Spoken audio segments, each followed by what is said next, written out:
Hello friends, how are you? Good morning. Today we are going to start our new topic of discrete mathematics, that is set. So it is very important basic topic in discrete mathematics, and hope by ending of this video doubt of this topic set might be clear to you. So we can say that set is a well defined collection of distinct objects can be considered to be a set. So, what do you mean by well-defined collection?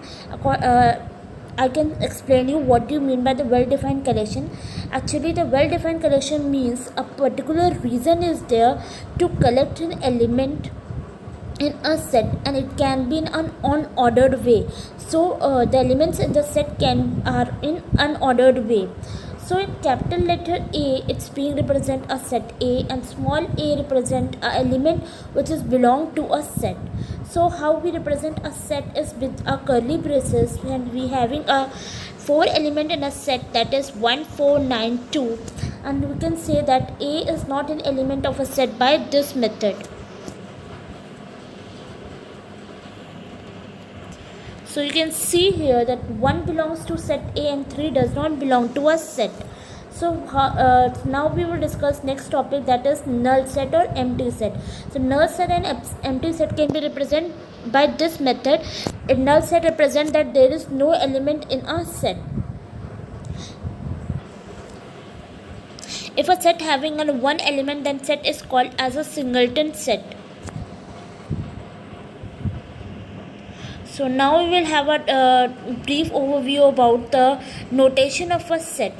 Notation of a set can be represented in two methods, where Px represents the property of a set with the method well-defined function, well-defined method by which the elements are being collected. So Px is a property of a set. So here we can say that the property of x is an even integer greater than 3. So can hold two property, that 4 belongs to a set X and X is a element of X, then X plus 2 is also an element of an X.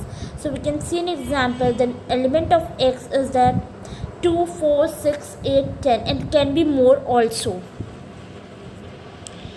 So it just can be written like this, that X is a set that is 0 to x less than 10, and x is an even integer.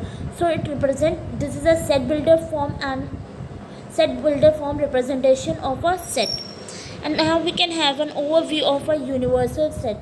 U with the universal set, that x is always in a subset of that universal set U. And how can we write the complement of a set? The complement of a set is x c, that is that elements which are not belonging to the set, all our elements are being in the complement of a set. If we have the complement of universe, that is phi, and if we do the complement of phi, that is a null set, it can be a universal set. Hope your doubts are being clear about this topic.